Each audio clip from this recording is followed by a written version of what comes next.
কিরে তুই রান্না করে এমনি বই রিসুস কে? আমার ক্ষুধা লাগছে, তাড়াতাড়ি খাওন দে।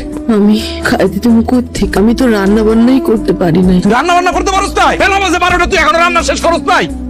আমি আর না খাইয়া কাজে গেছি, ভাবছি কাজ টাজ করে এই যে খামো।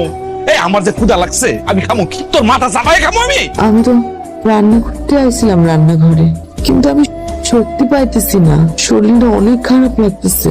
আমার একটু ডাক দিয়া কর না, আজকের দিনটা সে রান্না করুক। এই পথে বৌমিয়া কি যন্ত্রণার মধ্যে যে আমি আছি। মা, মা, এই, কি হইছে? এত মামা করতেছস কে? তো বোঝালাই কি শান্তিতে এই বাড়িতে খেলি পানো খেতে পারুম না? মা, ওই জানার শরীরটা নাকি খারাপ, রান্না বান্না করতে পারবো না। তুমি আজকে রান্নাটা করে ফেলাও। কি কইলি তুই? তুই এই বয়সে তোর মারে রান্না করতে করতেছস? আমি যদি এই বয়সে তোরে আর তোর বউরে রান্না করে খাওয়াইতে হয়, তাহলে তুই বিয়া করছস কে? হ্যাঁ, ও চেহারা দেখানোর লিগা? মা, বিয়ের পর থেকে তো সবসময় আমি রান্না বান্না করি। আজকে আমার শরীরটা অনেক খারাপ লাগতেছে মা। আজকের দিনটা আপনি একটু রান্না করেন না কষ্ট করে। চুপ করো তুমি। এগুলো হইলো তোমার সব বাহানা, সব নাটক, যাতে তোমার কাম করতে না হয়। হেলিগাই নাটক সাজাইছো। শোন মিজান, তোর বউ যদি রান্না করে তাইলে তুই খাইতে পারবি, নাইলে তুই হোটেলে দেখে খাবি। আমি আমার মায়ের বাড়ির যামুগা। এই শুনলি না মা কি কইছে?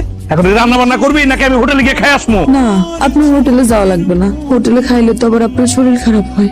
আমি পারুম, আমার যতই কষ্ট হোক আমি রান্নাটা করতে পারুম। আপনি গোসল করে আসে, আমি রান্না করতেছি। ঠিক আছে, তাড়াতাড়ি কর, আমার কিন্তু ক্ষুধা সহ্য হয় না বেশিক্ষণ।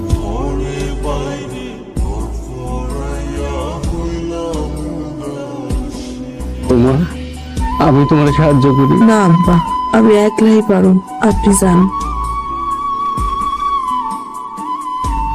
এই বৌমা, এদিকে আহ।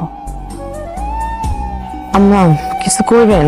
দিন রাত খালি উঠান ঝাড়ু দিলেই চলবো? হ্যাঁ, আর অন্য কোনো কাম নাই? এই যে ঘরের পিড়াটা খসা গেছে, এটা চোখে বাঁচে না? হ্যাঁ, যাও পুকুর থেকে মাটি না, তাড়াতাড়ি পিড়াটা লেপা ফেলাও। কয়দিন পরে আমার নাতি নাক কুড়াইতাছে, বাড়িতে মানুষে ভরে দেবো।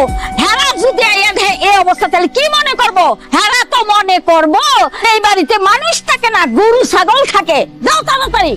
আম্মা, আমার এই অবস্থা আমি কেমনে বসে বসে পিড়া লেপো?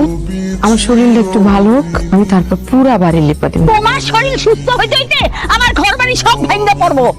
আজকে এই মুহূর্তে তুমি পিড়া লেপবা। আমি উত্তর পাড়া রহিম বাড়ি যাইতেছি। আয়া যান দেখি সমস্ত পিড়া লেপা হয়ে গেছে, নাইলে খবর আছে। এটা কামচুর। ঠিক আছে, আল্লাহ জানে বিয়া করাই নিয়েছে। আমি দোকানে গেলাম। শোনেন না, আমায় কইলো পিড়াটা একটু লেপা দিতে। আপনি একটু আমার পুকুর থেকে কাদামাটি এনে দিবেন। আমার এই শরীর নিয়ে তো আর আমি কাদামাটি আনতে পুকুরে যাইতে পারবো না। বাহ বাহ বাহ, ভালো লাগছে রে।